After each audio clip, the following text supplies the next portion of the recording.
দুর্নীতি মামলার আসামি সাবেক প্রধানমন্ত্রী শেখ হাসিনার ছোট বোনের মেয়ে ও ব্রিটিশ এমপি টিউলিপ সিদ্দিককে দেশে ফেরাতে আদালতের নির্দেশনা মেনে আন্তর্জাতিক সংস্থাগুলির সহযোগিতা চাইবে দুদক। বুধবার এমন তথ্য জানিয়ে সংস্থাটির মহাপরিচালক আক্তার হোসেন জানান, শুধু আদালতে উপস্থিত হয়েই প্লট জালিয়াতির বিষয়ে তার বক্তব্য দেওয়ার সুযোগ রয়েছে। অভিযোগ রয়েছে, ব্রিটেনে বসবাস করলেও খালা সাবেক প্রধানমন্ত্রী শেখ হাসিনার রাষ্ট্রীয় ক্ষমতাকে ব্যবহার করেছেন অনিয়ম আর দুর্নীতির হাতিয়ার হিসেবে। আওয়ামী লীগ ক্ষমতায় থাকাকালে 2000 সালে গুলশানে সরকারি লিজকৃত প্লট ইস্টার্ন হাউজিংকে অনুমোদনের ব্যবস্থা করেন টিউলিপ। বিনিময়ে বাগিয়ে নেন একটি ফ্ল্যাট।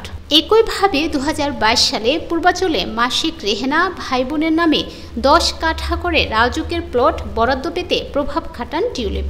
এই ঘটনায় দুদক সম্প্রতি আদালতে চার্জশিট দাখিল করলে তার বিরুদ্ধে গ্রেপ্তারি পরোয়ানা জারি করেন আদালত, যেখানে আগামী 27 এপ্রিল আদালতে হাজির হওয়ার দিন নির্ধারিত রয়েছে। এই বিষয়ে দুদক মহাপরিচালক জানান, দুর্নীতির বিষয়ে তার বক্তব্য আদালতেই দিতে হবে। আদালত হাজির না হলে তাকে ফেরাতে কি ইন্টারপোল সহযোগিতা নেবে দুদক, এমন প্রশ্নে সংস্থাটি জানায়, আদালতের নির্দেশনা মেনে আন্তর্জাতিক সংস্থার সহযোগিতায় টিউলিপকে ফেরাতে কাজ করবে দুদক।